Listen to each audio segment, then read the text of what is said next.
Welcome to ma'am की class, जहाँ होती है टीचिंग इजी और इंटरेस्टिंग। तो भाई एक हफ्ते मैं नहीं थी, मैंने कोई भी वीडियो अपलोड नहीं किया। इसके लिए तहे दिल से मैं आपसे माफ़ी मांगती हूँ। Sorry to all. ज़रा सी मेरी तबीयत डाउन हो गई थी, तो लगभग एक हफ्ते का मैंने रेस्ट ले लिया। लेकिन फिर से मैं हाजिर हूँ आपके सामने और आपसे किए गए वादे को निभाने के लिए। वो वादा क्या था? मैंने जो लास्ट वीडियो अपलोड की थी वो था केंद्रीय प्रवृत्ति की माप का, और ये मेरा वादा था कि मैं इसका प्रश्नोत्तर यानी अभ्यास बहुत जल्द अपलोड करूंगी। तो बहुत ज़्यादा तो नहीं, लेकिन एक हफ्ते का ये जो गैप है मुझे भी बहुत खला। मैंने एक दिन भी टीचिंग नहीं की, मुझे खुद भी ये चीज़ बहुत ही ज़्यादा खली है। तो कोई बात नहीं। और हाँ, मेरी आवाज़ से भी थोड़ा सा आपको कॉम्प्रोमाइज़ करना पड़ेगा। आपको ऐसा महसूस हो रहा होगा कि मेरी वॉइस जो है थोड़ी सी फटी फटी सी है। एक्चुअली मेरे जो थ्रोट में है इन्फेक्शन हो गया था, तो but now I am very fine, सब कुछ सही है। बस गले का थोड़ा सा जो वॉइस का प्रॉब्लम है वो हो रहा है। तो चलिए स्टार्ट करते हैं फिर से हम अपनी टीचिंग को और आप अपनी स्टडी को। केंद्रीय प्रवृत्ति की माप, आज हम करेंगे अभ्यास प्रश्नोत्तर। Let's start. और एक बात और, ये जो चैप्टर है बहुत ही इम्पॉर्टेंट है। हालांकि सारे चैप्टर में से मैं एक वीडियो बनाऊंगी। किसी की डिमांड भी आई थी कि एक वीडियो मैम ऐसा बनाइए जो इम्पॉर्टेंट क्वेश्चन का हो, तो वो मैं आपको बोर्ड से पहले तो बिल्कुल ही दे देने वाली हूँ। पहले का मतलब ये इस ईयर के लास्ट मंथ तक यानी दिसंबर तक मैं दे दूँगी आपको इम्पॉर्टेंट क्वेश्चन के वीडियो। लेकिन ये जो है केंद्रीय प्रवृत्ति की माप, इसको आप जरा बहुत ही ध्यान से समझिएगा। और क्योंकि मैंने चैप्टर में भी बहुत ही ध्यान से आपको बताया है, आपने समझा भी होगा, सूत्र भी बताए हैं, बस उन्हीं फार्मूले को, उन्हीं सूत्रों को यूज़ करके इसके सारे जो क्वेश्चन के आंसर हैं वो देने। लेकिन उत्तर आप कैसे लिखेंगे ये बहुत बड़ा सवाल होता है और ये बहुत ही मायने रखता है। ये मैं आपको बार बार बताती हूँ। तो उत्तर कैसे लिखेंगे चलिए देखते हैं। और इसके जो एनसीईआरटी की बुक है आपकी, उसका मैं क्वेश्चन, उसका जो अभ्यास है वो मैं कराती हूँ, क्योंकि वो बेसिक है। भले ही कितने भी आपके पास बुक हो, किसी भी अन्य राइटर की हो, वो सारे आप अटेम्प्ट कर लेंगे यदि आपने बेसिक एनसीईआरटी की बुक के ये क्वेश्चन जो मैं कराने जा रही हूँ वो आपने अटेम्प्ट किए। तो चलिए देखते हैं कि क्या है क्वेश्चन और उसे कैसे सॉल्व किया जाएगा। पहला जो क्वेश्चन है, निम्नलिखित स्थितियों में कौन सा औसत उपयुक्त होगा। यहाँ पे आपको क ख ग घ अंग च छ यानी कि 6 तक की स्थितियां दी हुई हैं। और पहली स्थिति है तैयार वस्त्रों के औसत आकार। इसमें कौन सा औसत उपयुक्त होगा? तो भाई मैंने आपको बताया है कि तैयार वस्त्र के औसत आकार को ले लीजिए। जूते, कमीज, बनियान या मोजों का आकार नंबर जो सबसे अधिक उपयोग में लाया जाता हो। तो यहाँ जब औसत आकार की बात करेंगे तो फैशन की बात करेंगे, फैशन की बात करेंगे तो ला मोडे की बात करेंगे, और ला मोडे से क्या बना है हमारा? मोड यानी कि बहुलक। तो यहाँ पर हमारा आंसर क्या होगा? बहुलक। तो यहाँ पे कौन सा औसत हमारे लिए उपयुक्त होगा? तैयार वस्त्रों के औसत आकार के लिए बहुलक उपयुक्त औसत होगा। दूसरी स्थिति है एक कक्षा में छात्रों की औसत बौद्धिक प्रतिभा। भाई इसके लिए भी हमारा जो बहुलक है वो सफिशिएंट है, यानी कि बहुलक ही हमारा इसके लिए उपयुक्त होगा। क्यों? क्योंकि एक कक्षा में छात्र बहुत सारे होंगे, उनकी बौद्धिक प्रतिभा बहुत ही करीब से करीबी अंकों में ही अंतर होगा उसमें। तो जब उसका औसत निकालने की बात होगी तो हम बहुलक की बात करेंगे। तो एक कक्षा में छात्रों की औसत बौद्धिक प्रतिभा की स्थिति में कौन सा औसत उपयुक्त होगा? बहुलक। तीसरी जो स्थिति है वो है एक कारखाने में प्रति पाली औसत उत्पादन। यहाँ उत्पादन की बात की गई है, और औसत उत्पादन के लिए हमारा जो सबसे उपयुक्त औसत होगा वह होगा माध्य या समांतर माध्य। घ जो है वो भी है एक कारखाने में औसत मजदूरी। तो भाई इसके लिए भी हमारा माध्य ही उपयुक्त होगा। एक कारखाने में जो मजदूरी है वो कई लोगों की होगी, कई मजदूर होंगे, तो उसमें औसत मजदूरी की जब हम बात करेंगे तो समांतर माध्य से ही हम उसको निकाल सकते हैं। अगली स्थिति जो है वो है जब औसत से निरपेक्ष विचलनों का योग न्यूनतम हो। जब औसत से निरपेक्ष विचलन जब होते हैं और उनका योग न्यूनतम होता है तो यहाँ पे बहुत ही सुटेबल होगी हमारी माध्यिका, क्योंकि माध्यिका जो होती है पूरे आंकड़ों को 2 भागों में विभक्त कर देती है। तो माध्यिका यहाँ पे सुटेबल होगी जब औसत से निरपेक्ष विचलनों का योग न्यूनतम हो। है जब चरों की मात्रा अनुपात में हो, जब चरों की मात्रा अनुपात में हो तो हमारा माध्य जो है वो उपयुक्त होगा। इसकी अगर अनुपात में दिया जाए तो भी हमारा जो माध्य है वहाँ पे सुटेबल साबित होता है। एंड लास्ट जो सिचुएशन है वो है मुक्तांत बारंबारता बंटन के मामले में। मुक्तांत यानी फ्री बारंबारता बंटन के मामले में कौन सा सही रहेगा? तो फ्री अगर मतलब कि यहाँ पे जो मुक्तांत का मतलब होता है विच्छिन्न बारंबारता बंटन का मामला है, तो यहाँ पे हमारी माध्यिका सबसे ज़्यादा सुटेबल होगी। ठीक है, तो जो पहला है आपका पहला क्वेश्चन, उसके इतने सारे जो स्थितियां दी गई थी उनका यही आंसर होगा। और अगर आता है आपके एग्जाम में तो आप इसको इसी तरह से लिख सकते हैं। एक डैश देके कि तैयार वस्त्रों के औसत आकार के लिए बहुलक, एक कक्षा में छात्रों की औसत बौद्धिक प्रतिभा के लिए भी बहुलक, एक कारखाने में प्रतिपाली औसत उत्पादन माध्य के द्वारा, एक कारखाने में औसत मजदूरी माध्य के द्वारा, जब औसत से निरपेक्ष विचलनों का योग न्यूनतम हो तो माध्यिका, और जब चरों की मात्रा अनुपात में हो माध्य, और मुक्तांत बारंबारता बंटन के मामले में माध्यिका औसत उपयुक्त होगा। दूसरा जो प्रश्न है, प्रत्येक प्रश्न के सामने दिए गए ऑप्शंस में से सही ऑप्शंस को चिन्हित करना है। ठीक है, तो पहला क्या है? गुणात्मक मापन के लिए सर्वाधिक उपयुक्त औसत है। गुणात्मक मापन के लिए, ठीक है, गुणात्मक का मतलब क्या हुआ? यहाँ पे मात्रात्मक बात नहीं की गई है, गुण की बात की गई है। ठीक है, कोई भी गुण ले लिया जाए कि जैसे बौद्धिक क्षमता ले ली जाए या कोई भी चीज की ज्यादा कौन सी प्रचलित है, तो यहाँ पर मतलब गुण की बात की जाए कि ये फला रंग का या फला गुण का ये जो है इतने सारी चीजें हैं, अब उसमें से औसत कैसे निकालेंगे?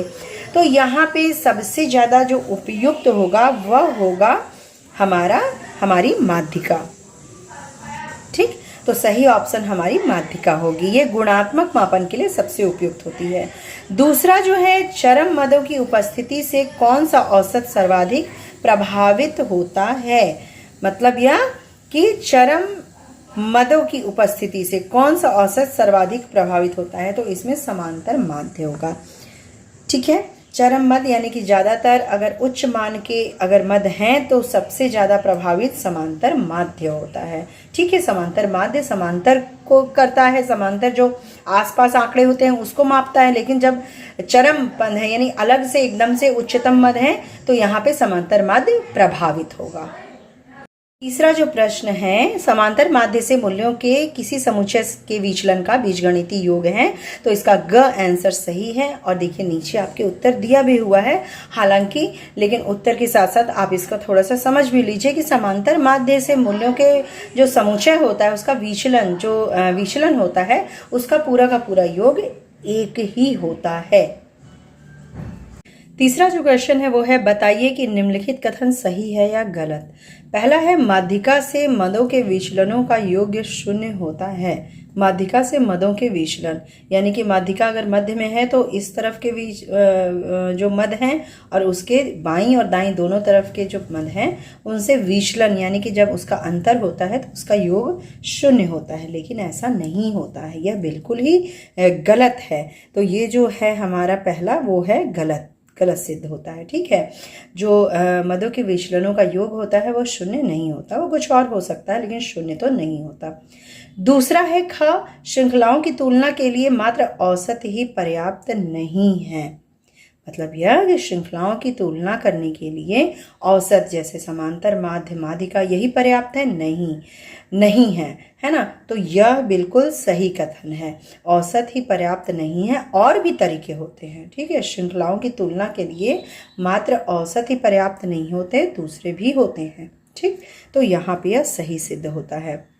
अगला है, समांतर माध्य एक स्थैतिक मूल्य है। स्थैतिक मूल्य यानी कि बिल्कुल ही सस्टेनेबल है, मतलब कि वो कहीं भी इधर उधर नहीं होती। समांतर माध्य एक स्थैतिक मूल्य है, लेकिन ऐसा नहीं है। समांतर माध्य अप या डाउन हो सकता है, जैसे जैसे जो मद हैं, जो मदों की संख्या है वो अगर इधर उधर हो तो यहाँ पे ये गलत सिद्ध होता है। स्थैतिक मूल्य समांतर माध्य नहीं होता। अगला है, उच्च चतुर्थक शीर्ष 25% मदों का निम्नतम मान है। उच्च चतुर्थक शीर्ष के 25%। ठीक, चतुर्थक 4 भागों में बांटता था। अगर आपको थोड़ा सा भी इसमें डाउट हो तो मेरे पिछले वीडियोस को देखिए। मैंने ये बार बार कहा है कि जब मैं क्वेश्चन के आंसर बताऊं और आपको थोड़ा सा भी डाउट लगे तो आप यहीं पे रोकिए और मेरे पिछले वीडियो जो केंद्रीय प्रवृत्ति की माप जो पार्ट पढ़ा है उसे आप देखिए, तो आपको पता चलेगा। उच्च चतुर्थक मैंने बताया होगा आपको कि चतुर्थक के 4 पार्ट होते हैं और उच्च चतुर्थक शीर्ष 25% मदों का निम्नतम मान होता है। तो ये बिल्कुल सही है। ठीक है, तो शीर्ष के 25% मदों का निम्नतम मान होता है। और अंग माध्यिका चरम प्रेक्षणों द्वारा अनुचित रूप से प्रभावित होती है। माध्यिका जो है चरम प्रेक्षणों द्वारा अनुचित रूप से प्रभावित होती है, जबकि कोई प्रेक्षणों के द्वारा वो प्रभावित नहीं होती है। भाई जब भी आप माध्यिका की बात करते हैं तो मध्य बिंदु है ना, मध्य, माध्यिका का मतलब मध्य में, तो ये चरम प्रेक्षणों के द्वारा अनुचित रूप से प्रभावित नहीं होती है। तो ये हमारा कथन गलत सिद्ध होता है। ठीक है, तो यहाँ पे आपको आई होप कि समझ में आ गया होगा गलत और सही किस बेसिस पे है। और हालांकि यहाँ पे उत्तर भी दिया हुआ है, लेकिन इस चीज को, इसके बेसिस को, इसके बेस को समझना पड़ेगा। तो ये मैंने आपको बताया, और जरा भी डाउट हो तो आप मेरे पिछले जो केंद्रीय प्रवृत्ति की मान का पाठ है उसको एक बार और देख लेंगे। अभ्यास में जो चौथा क्वेश्चन दिया गया है, यदि नीचे दिए गए आंकड़ों का समांतर माध्य 28 है तो 2 चीजें ज्ञात करनी है। पहला तो है लुप्त आवृत्ति का पता करें। यहाँ पे एक आवृत्ति जो 30 से 40 वाले वर्गांतर की है वो लुप्त कर दी गई, यानी कि वो नहीं है, उसका पता करना है। और दूसरा श्रृंखला की माध्यिका ज्ञात करना है। तो इसमें पहला जो है लुप्त आवृत्ति का पता, वो चलिए हम करते हैं। तो यहाँ पे हमने इसे इस तरीके से लिख लिया है टेबल के रूप में। और खुदरा दुकानों की संख्या जो कि आवृत्ति है वो है 12, 18, 27, और जो नहीं है, लुप्त है, वो है x, उसको मान लिया हमने, और 17 और 6। ठीक है, उसके बाद इसका मध्य हम निकालेंगे। मध्य मान जो है वह हम निकाल लेंगे, और मध्य मान हमारा क्या हो जाएगा, यहाँ तो 5 हो जाएगा। मध्य मान कैसे निकालते हैं आपको मालूम होगा, यानी कि 0 + 10/2 मध्य मान निकालने के लिए। ठीक है, तो यहाँ 5 हो जाएगा, और यहाँ 30 है ना, 10 + 20 यानी 30, 30/2 कितना होगा, 15 हो जाएगा यहाँ पे। ठीक है, 15 दूनी 30, और यहाँ पे इसी तरह हो जाएगा हमारा 25, क्योंकि 20 और 30 50 होता है, 50/2 यानी कि 25। ठीक, और इसी तरह हम यहाँ पर ज्ञात कर लेंगे मध्यमान। यहाँ हो जाएगा हमारा 35, यहाँ 45, और यहाँ जो मध्यमान है वो हो जाएगा 55। ठीक है, तो यहाँ जब हम मध्यमान निकाल लेते हैं उसके बाद हम यहाँ पे FM यानी कि जो ये है F है हमारा और ये M है, इसको गुणा कर लेते हैं। ठीक है, ये हमारा F है। तो गुणा जब करेंगे तो 12 × 5 = 60 होता है, तो यहाँ पर 60 हो जाएगा। उसके बाद इसी तरह ये दोनों का हम गुणा जब करते जाते हैं तो यहाँ 270, और उसके बाद 675, और यहाँ पर क्या होगा, 35 और x का जब गुणा करेंगे, यहाँ तो लुप्त है तो यहाँ पे हम 35x लिखेंगे। ठीक है, क्योंकि ये दोनों गुणा के ही फॉर्म में हैं। उसके बाद इसका है मान 765 और 330। ये आप करके भी देख लीजिए, इतना ही हमारा, ये मैं कर चुकी हूँ, तो इतना हमारा मान आएगा। ठीक है, फिर यहाँ पे कुल हम निकाल लेते हैं, यानी कि यहाँ पे सम ऑफ f अगर निकालें हम तो यहाँ पे क्या हो जाएगा, 80 मान आएगा, और प्लस हमारा ये x का जो भी मान है वो प्लस ही तो होगा क्योंकि सबको हमने सम किया है। तो यहाँ पे डेल f जो है, यानी कि f का सम हमारा 80 + x हो जाएगा। ठीक है, और यहाँ पे fm का जो है वह कितना हो जाएगा, पूरा जब हम जोड़ते हैं तो 2100 आएगा, और प्लस हमारा क्या हो जाएगा, 35x। इसको एज इट इज ही हम यहाँ लिख लेते हैं प्लस के फॉर्म में। ठीक है, उसके बाद हम इसको ज्ञात करते हैं। जब ज्ञात करेंगे तो हमारा सूत्र जो है, जो हमारा फार्मूला है, वो हमने आपको बताया है कि जो इसका फार्मूला माध्य का होता है उसको हम यहाँ पे, क्योंकि हमें ये ज्ञात करना है तो माध्य का ही फार्मूला सिंपली लगा लेते हैं। तो यहाँ पे होता है सम ऑफ FM बटे सम ऑफ F। ठीक, और सीधे सीधे हम इन दो मानों को रख देंगे। ये दो मान हमारे क्या है, 2100 + 35x बटे सम ऑफ f क्या हो जाएगा हमारा 80 + x। ठीक है, इसको हम सॉल्व करेंगे। जब हम इसे सॉल्व करते हैं स्टेप बाय स्टेप तो यहाँ पे हमारा क्या हो जाएगा, हाँ एक चीज़ और कि यहाँ पे माध्य दिया हुआ है, इसका भी तो यूज़ करेंगे। और माध्य हमारा कितना दिया हुआ था, 28। इसमें कहा गया है कि अगर समांतर माध्य 28 हो तो समांतर माध्य की जगह हम 28 रख देंगे, ठीक है। उसके बाद इसको बल्कि हम यहीं पे रख लेते हैं, यहाँ 28 रख लेते हैं, जिनका जो मान है। अब यहाँ केवल एक मान अननोन है, वो है x, तो आप निकाल ही सकते हैं क्योंकि एक ही मान है जो अननोन है, लुप्त है, और यही हमारी संख्या, यही हमारा आंसर हो जाएगा। तो इसको जब हम सॉल्व करते हैं तो यहाँ इसको इधर से गुणा होगा 28 से 80 का, तो यहाँ पर आएगा हमारा 2240 प्लस 28x, 28 से इसका गुणा और 28 से x का गुणा, ठीक है। बराबर पे हम जाएंगे, वही चीज़ उतर जाएगी, प्लस 35x। और फिर x जो है फॉर्म एक साइड कर लेंगे हम, यहाँ जैसे 2240, और ये इधर को आएगा तो माइनस हो जाएगा 2100, और यहाँ पे क्योंकि 35x है और यहाँ पे 28x जाएगा तो माइनस हो जाएगा 28x, ठीक है। जब इसको हम सॉल्व करते हैं तो हमारा आता है 140, और बराबर में इधर आता है, जब 35 से 28 जाएगा तो 7x, ठीक। अब हम x को अकेले कर लेंगे और 7 को इसके नीचे भाग देने के लिए भेजेंगे, जो कि 140/7 हो जाएगा, और यह मान आएगा 7 दूनी 14 यानी कि 20। तो हमारा ये जो 20 है वो हमारा हो जाएगा आंसर, ठीक है। तो यहाँ पे क्या हो जाएगा, जो विलुप्त है, जो लुप्त आवृत्ति है वो कितनी होगी, यहाँ पर 20 होगी, ठीक। अब जो ख है वो है माध्यिका की गणना करें। तो भाई माध्यिका की गणना के लिए हमें मालूम है कि जब सतत श्रेणी होती है तो हम संचयी बारंबारता भी निकालते हैं, और उसके बाद हम माध्यिका की इस फॉर्मूले पे, माध्यिका का फार्मूला जो था हमारा L plus n/2 minus C/F और I क्लास इंटरवल, ठीक है। और इन सब का मान आप समझ ही रहे हैं। L का मतलब कि जो सबसे पहले तो हमें माध्यिका किस क्लास इंटरवल में है उसकी स्थिति, उसकी अवस्थिति जाननी होगी। तो उसकी अवस्थिति जानने के लिए माध्यिका ऐसे हम लिखेंगे, पहले माध्यिका आकार, ठीक है, आकार n/2 वेमद से आती है, ठीक है।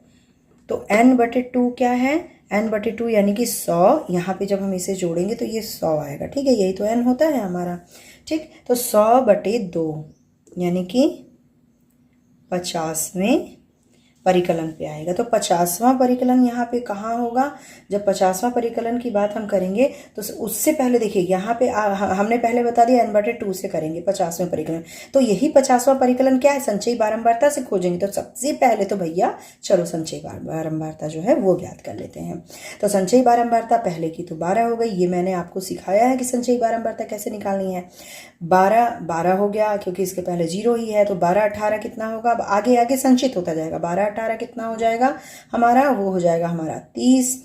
उसके बाद 30 27 57 57 20 77 77 17 94 और 94 और 6 100, ठीक। तो यही 100n है। और उसके बाद हम जब यहाँ पे निकालते हैं 50वें वाले मद में, तो यहाँ पे जो हमारा आकार वो किस में होगा, 50वें मद किस में है, 20 और 30 वाले में है। देखिए यहाँ पे इसी में है 50वां, है ना, 50वां संचयी बारंबारता इसमें है, और यही हमारा कौन सा है, ये जो क्लास इंटरवल है 20 और 30 का।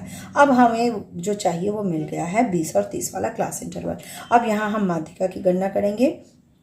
जब हम माध्यिका की गणना करेंगे तो इसके इस फॉर्मूले पे सब कुछ रखेंगे। L यानी कि लोअर उसका जो अंक है क्या है, ये 20 है, यहाँ पे हमने 20 रख लिया, और उसके बाद प्लस करेंगे, और यहाँ पर है n/2। ये n/2 हमें कितना मिला था, वो हमें मिला था 50 माइनस C।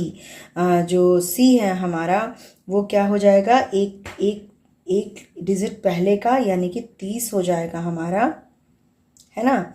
उसके बाद फिर यहाँ पे बट्टे करेंगे और f रखेंगे। f जो है वो हमारा 27 होगा, इसके अकॉर्डिंग देखिए 27 है तो यहाँ पे हम 27 रख देंगे। और उसके बाद क्लास इंटरवल जो है उसका आकार क्या है, 10 है। देखिए सब में गैप कितना है, 10 से 20 20 से 30 10 है, तो हम यहाँ पर 10 रख देंगे। अब इसको जब हम सॉल्व करेंगे, इसे ध्यान से देखिए, 20 + 50 - 30 बटे 27 और 10। तो इसे जब हम सॉल्व करते हैं तो क्या आता है हमारा, इसे स्टेप बाय स्टेप सॉल्व आप करते जाएंगे। यहाँ पे सॉल्यूशन जब हमने किया तो इतना आ गया, और ठीक है, इस पूरे को सॉल्व किया तो 7.40 आया है, और इसको जब हम सॉल्व करेंगे तो हमें कितना मिलता है, 27.40 मिलेगा। तो माध्यिका हमारी कितनी हो गई, 27.40 हो गई। ठीक है। पांचवा जो क्वेश्चन है समांतर माध्य याद करने का है। यहाँ मजदूर दिए गए हैं और 10 की संख्या है इनकी, 1 2 3 4 5 6 7 8 9 10, ए से जे तक 10 मजदूर हैं। तो यहाँ पे n हम कह सकते हैं कि क्या है, 10 है। और दैनिक आय यानी कि f जो है यहाँ पर दिया हुआ है, और अगर हम सम ऑफ f निकालें तो ये पूरा जोड़ करके हमारा 2400 आ रहा है। ठीक है। एक बात आप हमेशा ध्यान रखिएगा कि अगर आपको केवल ज्ञात करने को ले दिया जाए, जैसे कि ये समांतर माध्य ज्ञात करना, तो जो सिंपल विधि है, प्रत्यक्ष विधि, उससे आप ज्ञात कीजिए। ठीक है। और जो दूसरी विधि है पद विचलन वाली, उसको यूज मत कीजिए। क्यों, क्या जरूरत है भाई हम बिल्कुल जाएं ऐसी उलझाऊ चीजों में। तो जो सिंपली आप कर सकें, यानी कि सिंपल और प्रत्यक्ष यही है कि आप इस तरीके से ज्ञात कर लीजिए, जब तक कि आपसे कहा ना जाए कि पद विचलन से ज्ञात करो। ठीक है। तो यहाँ पे मैं सिंपल फॉर्मूला इसका लगाऊंगी, माध्य का, समांतर माध्य का जो सिंपल फॉर्मूला है वह क्या कहता है, सम ऑफ x बटे n। ठीक है। इसको आप यहाँ पे अप्लाई कर सकते हैं। सॉरी, यहाँ पे सम ऑफ x होगा, है ना, ये होगा सम ऑफ f। तो यहाँ पे 2400 रख लिया आपने और बटे 10। जब इसको आप सॉल्व करते हैं तो कितना आ गया, 240। तो जो है हमारा माध्य है, समांतर माध्य, वो कितना है, 240। बहुत ही सिंपल क्वेश्चन था, और कभी भी इसमें पद विचलन का यूज मत कीजिएगा। अभी आपकी किताब में जो छठा क्वेश्चन है अध्याय का, निम्नलिखित सूचना 150 परिवारों की दैनिक आय से संबंध है, समांतर माध्य का परिकलन कीजिए। यहाँ पे देखिए ये सूचना कैसे दी गई है। आय जो है 75 से अधिक, 85 से अधिक, 95 से अधिक, इस तरह से दिया गया है, और परिवारों की संख्या दी गई है। ठीक है। तो परिवारों की संख्या तो सिंपली हमारी आवृत्ति है, ये हम समझ रहे हैं, ये तो एज इट इज ही रहेगी। लेकिन यहाँ पर थोड़ा सा हमें चेंज करना होगा, एफ में भी और आई, यानी कि ये जो क्लास इंटरवल है 75 से अधिक, इसको हम कैसे चेंज करेंगे और इसे कैसे चेंज करेंगे, चलिए हम लोग अभी देख लेते हैं। क्योंकि ये जो परिवारों की संख्या है ये संचयी रूप में दी गई है, तो संचयी को हम तोड़ेंगे। यहाँ पे कैसे करेंगे, चलिए मैं आपको करके दिखाती हूँ। इसमें जो आय है क्लास इंटरवल के रूप में हम लिख लेते हैं पहले, जैसे 75 से अधिक, 85 से अधिक, तो 75 से अधिक और 85 से कम। तो एक क्लास इंटरवल हमें मिल जाएगा 75 से 85। इसी तरह 85 से अधिक लेकिन 95 से कम। तो इसी तरह हम 75 से 85, 85 से 95, 95 से 105, 105 से 115, 115 से 125, इसी तरह हम 155 तक कर लेते हैं, क्योंकि 145 से अधिक बोला गया है। और यहाँ हम मान लेते हैं कि जैसे क्लास इंटरवल इनका है वैसे इनका भी है, तो 10-10 का क्लास इंटरवल है यहाँ, तो 145 से 155 हम यहाँ लास्टली रख लेते हैं। ठीक है। तो एक क्लास इंटरवल हमने यहाँ पे वर्ग अंतराल जो है वो क्रिएट कर लिया। अब एफ को हम देखते हैं, क्योंकि ये संचयी रूप में दी गई है, तो हम यहाँ पर क्या करेंगे, नीचे से ही चलेंगे। तो जो सबसे नीचे है वो है 25। ठीक है। उसके बाद है 40। 40 जो है वह इसको ले करके है ना, तो यहाँ पे हम 25 घटा देंगे इसमें से। ठीक। तो जब 40 में से हम 25 घटाते हैं तो हमारा बचता है कितना, 15।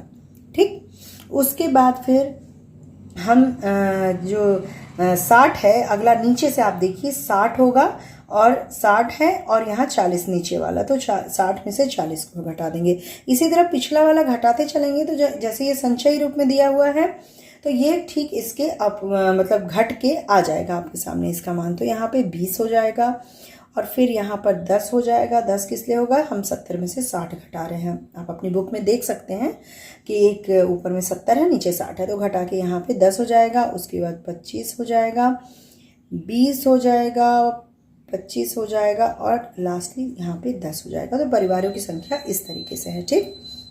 उसके बाद मध्यमान हम निकालेंगे, मध्यमूल। तो मध्यमूल तो आप जानते हैं क्या होता है, क्लास इंटरवल को जोड़ के बटे 2।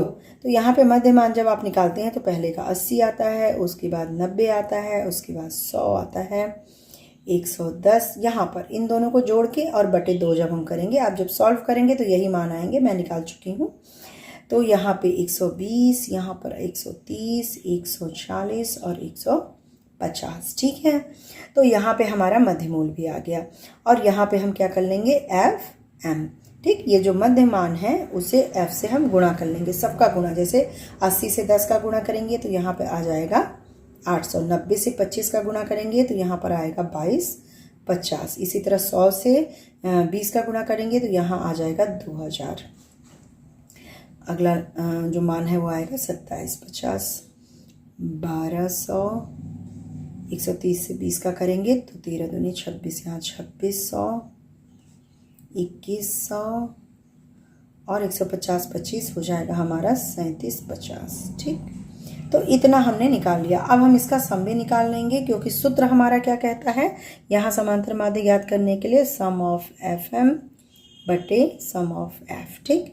तो सम ऑफ एफ हम पहले देख लेते हैं। सम ऑफ एफ जो है हमारा, ये पूरा जब हम ऐड करेंगे तो आएगा 150 और यहाँ सम ऑफ एफ एम देखेंगे तो ये जब पूरा ऐड हम करेंगे, जब इसे जोड़ेंगे तो ये आएगा हमारा 17450, ठीक। अब इसे हम यहाँ पर सूत्र पे रख सकते हैं, तो यहाँ पे 17450 बटे 150, इसे जब आप सॉल्व करेंगे तो हमारे जो माध्य का मूल्य होगा वह आएगा 116.33, ये होगा आपका आंसर। जो सातवां आपका क्वेश्चन है वो है जोतों का आकार दिया गया है। एक क्वेश्चन में कहा गया है नीचे एक गांव के 380 परिवारों के जोतों का आकार दिया गया है और जोत की माध्यिका का आकार ज्ञात करना है, ठीक है। तो जोत की माध्यिका, यहाँ पे जोतों का जो आकार है जो एकड़ में दिया गया है वो है 100 से कम, उसके बाद 100 से 200, 200 से 300, 300 से 400 और 400 या उससे अधिक दिया गया है। तो हम ऐसा ना करें कि 100 से कम, तो इसी तरह से हम ये भी लिख लें कि 200 से कम, ठीक, से कम वाला ही यहाँ पे हम चला लेते हैं। तो 200 से कम, उसके बाद 300 से कम, 400 से कम और फिर 500 से कम, ठीक है। क्योंकि 400 या उससे अधिक है तो हम यहाँ 500 से कम, इस तरीके से हम कर लेते हैं। और जो परिवार की संख्या दी गई है उसको संचयी बारंबारता के रूप में कर लेते हैं, ठीक है। जैसे यहाँ पे 40 और फिर 79, 89, 148, 64 और कितना 39 यानी कि 39 दी गई है। तो इसे जब हम संचयी रूप में करेंगे तो पहला का तो 40 ही होगा। आप अपनी बुक को भी अपने साथ रखिए, ये मैं बार बार कहती हूँ अभ्यास के समय। तो पहला का तो 40 ही होगा, उसके बाद फिर 40 और 89 जब हम जोड़ेंगे तो यहाँ पे आ जाएगा 129, 129 और 148 जब जोड़ेंगे तो यहाँ आ जाएगा 277, 277 और 64 जब जोड़ेंगे तो 341 और 341 और 39 39 जोड़ेंगे तो यहाँ पे 380 आ जाएगा, ठीक है। इतना हमारा आ गया, संचयी बारंबारता निकाल ली हमने। अब माध्यिका की बात कर रहा है तो माध्यिका जैसे ये हम लिखेंगे इस तरीके से। माध्यिका आकार जो है इसकी देखी जाती है n/2 में पद का, ठीक है। इतना मैंने आपको बताया है, इतना आपको याद भी होगा। n/2 में तो यहाँ पे n कितना है, n है 300, भाई n जो है हमारा 380 ही तो है कुल संख्या, तो 380/2, तो यहाँ पे सॉल्यूशन आता है 190, ठीक है। तो 190 का सॉल्यूशन है। 190 कहाँ पे स्थित है, कहाँ अवस्थित है, तो 200 से 300 के बीच में, 200 से 300 के बीच में अवस्थित है ये, ठीक है। यहाँ 190, तो इससे 277 से पहले ही होगा और 129 से बाद में होगा। तो यहाँ पर हम लिख सकते हैं कि 200 से 300 के बीच, ठीक।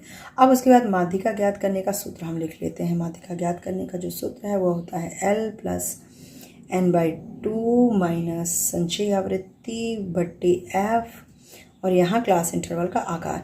माध्यिका के इस सूत्र पे सारे मानों को जब हम रखते हैं तो L हमारा यहाँ पे 200 हो जाएगा, प्लस n/2 हमारा 190 तो है ही, और उसके बाद माइनस जो संचयी आवृत्ति है इसके अकॉर्डिंग 129 है, बटे f जो है आप बुक में देखिए इसके अकॉर्डिंग है कितना 148, और यहाँ पर क्लास इंटरवल है 100। जब आप इसे सॉल्व करते हैं तो स्टेप बाय स्टेप जब सॉल्व करेंगे तो इस तरीके से आपका कहीं मान आएगा और लास्ट में माध्यिका का मान कितना निकलेगा 241.22, ये होगा आपका सही आंसर। माध्यिका का मान 241.22 हो जाएगा। जो आपका 8वां क्वेश्चन है उसमें दिया हुआ है निम्न श्रृंखला किसी कंपनी में नियोजित मजदूरों की दैनिक आय से संबंध है और अभिकरण करना है यानी ज्ञात करना है निम्नतम 50% मजदूरों की उच्चतम आय। दूसरा है शेष 25% मजदूरों द्वारा अर्जित न्यूनतम आय और ग निम्नलिखित निम्नतम 25% मजदूरों द्वारा अर्जित अधिकतम आय। तो 3 चीज़ें ज्ञात करनी है, वेरी सिंपल है, बस थोड़ा सा ध्यान देने की जरूरत है। देखिए पहले तो दैनिक आय जो इसमें दी हुई है, आप किताब उठा के देख सकते हैं, 10 से 14, 15 से 19। तो भाई 14 से 15 के बीच के अंक कहाँ जाएंगे, कि आंकड़े या आय कहाँ जाएगी। तो इसके लिए हम इसको पहले सतत बनाते हैं। सतत बनाने के लिए हमने यहाँ क्या किया, 10 से 14 है तो हमने 9.5 से 14.5 ले लिया, फिर 14.5 से 19.5, इस तरह हमने इसे सतत बना लिया। ये बहुत ही ज़रूरी है और ये मैंने आपको बताया है। अगर आपको ध्यान नहीं आ रहा तो आप मेरी पिछली वीडियो में प्लीज़ देख लीजिए और लिंक भी मैं डिस्क्रिप्शन बॉक्स में दे दूंगी, ठीक है। तो इसको पहले हमने सतत श्रृंखला बना ली, उसके बाद मजदूरों की संख्या है जो वो एज इट इज़ लिख ली। लेकिन यहाँ ज्ञात करने की जरूरत है एक और चीज़, वो है संचयी आवृत्ति। तो ये आवृत्ति को हम संचयी आवृत्ति में बदलेंगे, तो इसके लिए हम 5 का 5 हो जाएगा, फिर 5 10 यहाँ पे 15 हो जाएगा, 15 15 यहाँ 30 हो जाएगा, 30 और 20 यहाँ 50 हो जाएगा, 50 10 यहाँ 60 हो जाएगा, 60 5 65 हो जाएगा, ठीक है। तो ये आप बहुत अच्छे से जानते हैं संचयी आवृत्ति इस तरह से होती है। और n हमारे यहाँ पे क्या है, 65 ही है। या तो संचयी आवृत्ति को ले लीजिए लास्ट, या फिर इसको जोड़ेंगे तो हमारा n जो है वो 65 आ जाएगा। अब हम n की क्यों बात कर रहे हैं, इसलिए क्योंकि जो पहला दिया हुआ है कि निम्नतम 50% मजदूरों की उच्चतम आय ज्ञात कीजिए, तो ये जो है किसके बराबर होगी, माध्यिका के बराबर होगी। क्योंकि माध्यिका क्या होती है, मध्य बिंदु पे होती है। 50% निम्नतम, 50% उच्चतम, तो ये मध्य में होती है, इसलिए हम माध्यिका का जो आकार होगा वही, माध्यिका का जो मान होगा वही इसका मान होगा, वही इसका आंसर हो जाएगा।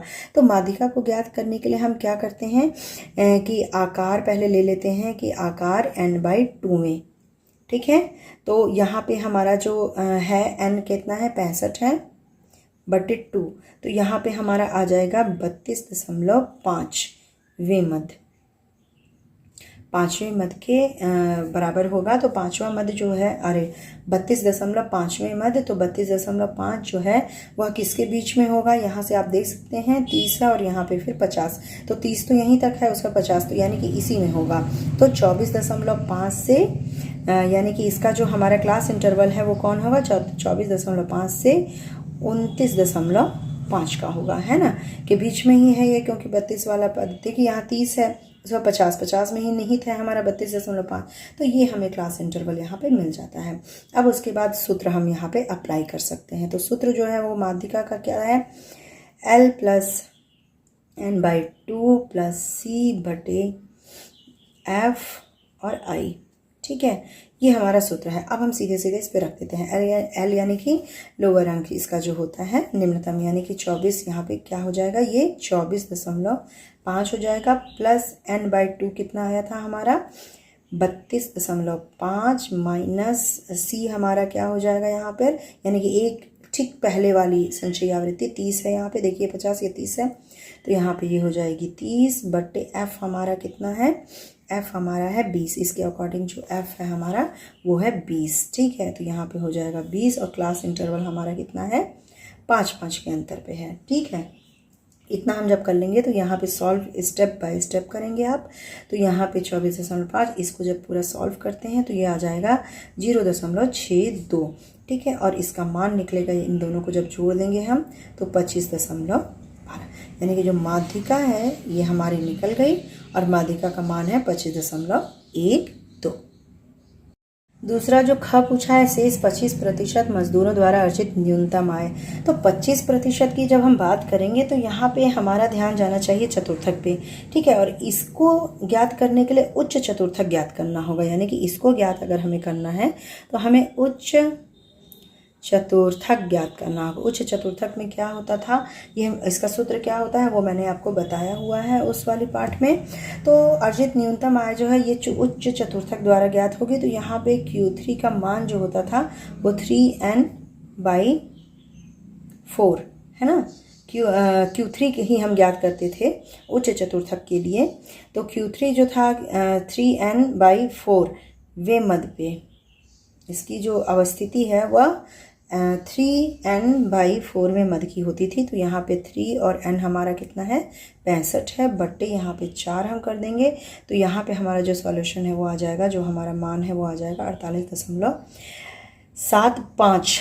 ठीक है, 48.75 में मद पे वो होगा क्लास इंटरवल। तो यहाँ पे 48.75 जो है वो किस पे है, यह भी हमारा इसी पे है। देखिए 48.50 में ही निहित है।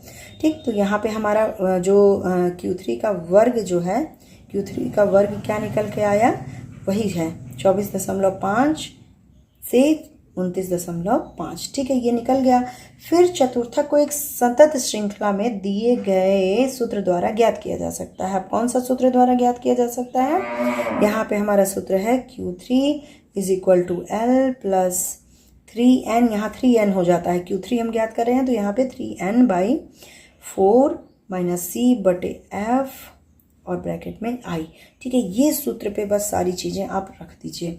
देखिए Q3 बराबर क्या हो जाएगा, यहाँ पे L की जगह पे इस क्लास इंटरवल पे बस ध्यान देना है, तो 24.5 हो गया यहाँ, प्लस यहाँ पे 3n/4 क्या निकला था यहाँ हमारा, ये 48.75 और माइनस यहाँ हो जाएगा हमारा C, यानी कि इसके ठीक पहले वाली आवृत्ति, संचयी आवृत्ति 30 हो गई, और बट्टे यहाँ पे हो जाएगा 20, और यहाँ पे क्लास इंटरवल कितना था 5 था। इसको जब आप सॉल्व करेंगे तो 24.5 प्लस इसका सॉल्यूशन कितना होगा 4.68 होगा, और यहाँ पे हमारा मान Q3 का निकल के आएगा कितना 29.19।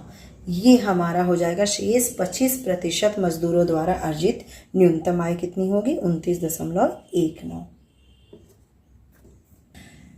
जो ग में पूछा गया है न्यूनतम 25% मजदूरों द्वारा अर्जित जो है अधिकतम आय, तो इसके लिए हमें Q1 ज्ञात करना। Q1 यानी कि जो चतुर्थक है, पहला चतुर्थक, वो ज्ञात करना होता है, क्योंकि यहाँ पे अधिकतम आय पूछ रहा है ना, और न्यूनतम 25% मजदूरों की पूछ रहा है। तो Q1 का फॉर्मूला क्या है, L वही चीज़ है, लेकिन यहाँ पे n/4 हो जाएगा -C/F, और यहाँ I, बस इसमें इतना अंतर होता है कि यहाँ पे n/4 में मद पे हम इसे देखते हैं कि कौन सा क्लास इंटरवल है। तो n/4 में मद पे यानी कि 65 बटे सॉरी यहाँ 2 मैंने लिख दिया 4, यानी 65/4 यानी कि आएगा 16.2। यहाँ पे हमारा जो है क्लास इंटरवल बदल जाएगा, क्योंकि 16.22 है, तो 16.2 किस पे आएगा आप ये देख सकते हैं, 15 पे तो नहीं, यहाँ 30 पे, यानी कि हमारा क्लास इंटरवल ये मिला। यानी क्लास इंटरवल हमारा क्या मिला 19.5 से लेकर के 24.5 तक का। ठीक है, तो ये हमारा क्लास इंटरवल मिल गया। अब हम इसको इस पे अप्लाई करेंगे, ये जो सूत्र है हमारा इस पे अप्लाई करेंगे। तो Q1 ज्ञात करना है, तो Q1 बराबर L क्या हो जाएगा, यहाँ पे लोअर हमारा है 19.5 प्लस n/4 हमारा कितना निकला था 16.22 माइनस C यहाँ पे क्या हो जाएगा हमारा, वो हो जाएगा 15, क्योंकि इसका तो ये है, इसके ठीक पहले वाली संचयी आवृत्ति C होती है, तो यहाँ पे हो जाएगा 15/F। यहाँ पर हमारा F हो जाएगा 15, और फिर यहाँ पे क्लास इंटरवल तो वही होगा हमारा जो अभी तक था, यानी कि 5। जब इसको हम सॉल्व करते हैं तो यहाँ पे 19.5 प्लस इसका पूरा सॉल्यूशन 0.416 आएगा, और फिर हमारा यहाँ पे मेन जो लास्टली सॉल्यूशन है 19.92 आएगा। तो न्यूनतम 25% मजदूरों द्वारा अर्जित अधिकतम आय कितनी है 19.92 है, जो कि Q1 के ही बराबर होती है। नवा जो क्वेश्चन है, निम्न सारणी में किसी गांव के 150 खेतों में गेहूं की प्रति हेक्टेयर पैदावार दी गई है। समांतर माध्य, माध्यिका और बहुलक का मान ज्ञात करना है। देखिए समांतर माध्य, माध्यिका और बहुलक एक एक करके ज्ञात करेंगे। तो इसके सॉल्यूशन के लिए सबसे पहले मैं एक चार्ट आपके सामने रखती हूँ, इसको आप ध्यान से देखिए। यहाँ पे जो उत्पादित फसल है किलोग्राम प्रति हेक्टेयर किलोग्राम में दे दिया गया है, 50 से 53, 53 से 56, इसी तरह से पूरा। ठीक है, खेतों की संख्या एज इट इज़ दी गई है जो किताब में आपके प्रश्न में है कि 3, 8, 14, लेकिन इसका मध्य मूल निकालना पड़ेगा। मध्य मूल यानी कि 50 और 53 50 + 53/2, तो मध्य मूल हमने निकाल लिया है यहाँ पर 51.5, 54.5, इसी तरह से D। अब D क्या है, तो D M - A, यहाँ यहाँ पे ए हम एक कल्पित माध्य मानते हैं। यहाँ हम कल्पित माध्य की बात भी मैंने केंद्रीय प्रवृत्ति की माप के पाठ में की है। कल्पित माध्य कैसे निकालते हैं ये भी बताया है। निकालना क्या, कल्पित माध्य को एक मान लिया जाता है। तो यहाँ हमने मान लिया कि 63.5 है, ए जो है 63.5 है। तो डी क्या होगा, एम ए, है ना। तो यहाँ पे m माइनस ए, तो m जो है मध्यमूल और a माइनस कर दिया गया है। तो यहाँ पे हमारा -12, -9, -6, -3 इस तरह से आ गया, और फिर जब बड़ी संख्या है तो प्लस में आ गया। और d डैश क्या है, तो d/3, ठीक है। d जो निकला हुआ है /3 कर देते हैं हम। 3 क्यों करते हैं, क्योंकि जो क्लास इंटरवल है वो 3 है, ठीक है। तो इस तरह मान जब निकला है -4, -3, -2, -1, 0, +1, +2 इस तरह से निकल गया है।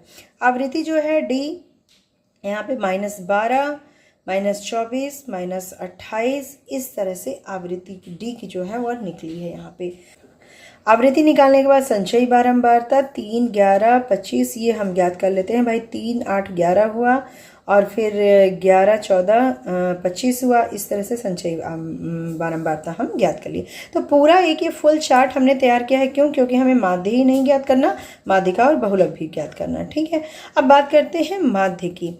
तो माध्य यहाँ हमने ज्ञात किया है, इसका सूत्र हमने लिखा है। यहाँ पर जो सूत्र इसका मेन होता है वो लिखा है। सिंपलीफाई करके भी लिखा जा सकता है इसे। बाकी यहाँ पे जब हम माध्य में अपना सारा जो है बिठाते हैं, ए जो है हमारा क्या है 63.5 प्लस 16/150, जो डेल एफ है वो 150 है। आवृत्ति का कुल कितना है 150, और ऊपर जो है वह 16 दिया गया है, ठीक है।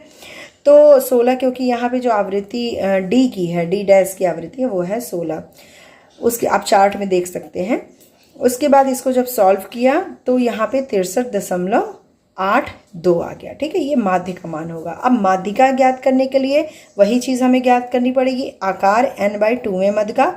तो ये हमारा n कितना है 150/2 और बराबर 75वें मध्य पर 75वें जो कि 62 से 65 के मध्य में है। यहाँ आप चार्ट में देख सकते हैं कि 75वां जो है वो 62 से 65 के मध्य में ही स्थित होगा। तो 62 से 65 जो है हमारा वर्ग अंतराल निकल आया। तो माध्यिका का ये जो सूत्र सामने है इसमें हम सब कुछ रख देंगे, और जब सूत्र रख के सॉल्व करेंगे तो 63.67 माध्यिका आ जाएगा, ठीक है। अब बात करते हैं बहुलक की, ठीक है। बहुलक का वर्ग क्या है 62 से 65 है। 62 से 65 बहुलक का वर्ग है, क्योंकि इसकी सबसे ज़्यादा जो आवृत्ति कह लीजिए वो है सबसे ज़्यादा आवृत्ति वाला कौन सा है 62 से 65, ये बहुलक का वर्ग हो गया। अब बहुलक का जब वर्ग मिल गया तो इसका सूत्र आपके सामने है L + F1 - F0 और 2F1 - F0 - F2 और गुणे I। तो ये सारी चीज़ें जो हैं वो आपके पास है, आपने रखा और सिंप्लीफाई, इसका जो सिंपली वो बहुलक है वो निकल के 64.142 आ गया, ठीक है। और एक सूत्र के द्वारा भी ज्ञात किया जा सकता है, नीचे जैसे इसमें लिखा हुआ है बहुलक बराबर 3 माध्यिका -2 माध्य होता है, ठीक है। तो 3 माध्यिका का वो रख लिया हमने, मान रख लिया, और 2 गुणे माध्य का मान लिख लिया। तो यहाँ हमारा बहुलक फिर भी यही चीज़ आएगा 63.37 लगभग वही आएगा, ठीक। तो इस तरीके से हम इन तीनों को ज्ञात कर लेते हैं। आज की वीडियो आपको कैसी लगी? अगर अच्छी लगे तो प्लीज़ लाइक ज़रूर कीजिए। कोई भी क्वेरीज हो तो कमेंट बॉक्स में कमेंट कीजिएगा, और मेरी वीडियो को शेयर आप कर सकते हैं ताकि ज़्यादा से ज़्यादा स्टूडेंट इससे लाभान्वित हों, उन्हें बेनिफिट मिले मेरी टीचिंग का। और कोई भी आपको कैसा भी क्वेश्चन या कोई भी डिमांड हो तो वो भी आप कमेंट बॉक्स में कमेंट कर सकते हैं। तो चलिए ठीक है, मिलते हैं अपनी अगली वीडियो में और एक नए टॉपिक के साथ, और इम्पॉर्टेंट टॉपिक ही अब मैं पिक करूँगी। वैसे हैं तो सभी इम्पॉर्टेंट, लेकिन फिर भी इम्पॉर्टेंट टॉपिक ही पिक होगी। तो देखते रहिए मेरी वीडियोस को और मुझे सपोर्ट कीजिए। चलिए मिलते हैं अपने अगली वीडियो में। Good bye.